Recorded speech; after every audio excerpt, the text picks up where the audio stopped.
Hi అండి. ఈరోజు నేను చూపించబోయే రెసిపీ మటన్ కీమా కర్రీ. ముందుగా మనం స్టవ్ వెలిగించుకొని గిన్నె పెట్టుకోవాలి. గిన్నె హీట్ ఎక్కిన తర్వాత 3-4 టేబుల్ స్పూన్ ఆయిల్ వేసుకోవాలండి. ఆయిల్ హీట్ ఎక్కిన తర్వాత ఆనియన్స్ వేసుకోవాలి. ఆనియన్స్ కొద్దిగా వేగాక మటన్ కీమా వేసుకోవాలండి. ఈ విధంగా మటన్ కీమా మొత్తం వేసుకొని ఒకసారి కలుపుకోవాలండి. ఈ విధంగా ఆయిల్ పట్టేలాగా మొత్తం కలుపుకొని ఒక 5 మినిట్స్ ఉడకనివ్వాలండి. ఉడికిన తర్వాత టమాటాలు వేసుకొని ఒకసారి కలుపుకోవాలండి. ఈ విధంగా కలుపుకొని ఒక 2 మినిట్స్ ఉడకనివ్వాలండి. ఉడికిన తర్వాత కొద్దిగా అల్లం వేసుకోవాలండి.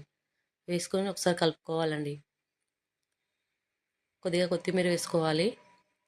హాఫ్ టేబుల్ స్పూన్ పసుపు వేసుకోవాలండి. 1 టేబుల్ స్పూన్ కారం వేసుకుంటున్నాను ఇక్కడ. సరిపోతే మరికొద్ది కారం వేసుకోవచ్చు. సరిపడినంత సాల్ట్ వేసుకొని ఒకసారి ఇలా కలుపుకోవాలండి. కలుపుకొని మూత పెట్టి ఒక 5 మినిట్స్ ఉడకనివ్వాలండి. ఉడికిన తర్వాత కొద్దిగా వాటర్ యాడ్ చేసుకోవాలండి. సరిపడినంత వాటర్ యాడ్ చేసుకొని మూత పెట్టి ఒక 5-10 మినిట్స్ ఉడకనివ్వాలండి. ఉడికిన తర్వాత చిటికెడు ధనియాల పొడి, కొద్దిగా మసాలా వేసుకోవాలండి. వేసుకొని ఒకసారి ఇలా కలుపుకోవాలండి. ఒక 5 మినిట్స్ ఉడకనివ్వాలండి. ఎంతో టేస్టీగా ఉండే మటన్ కీమా రెడీ.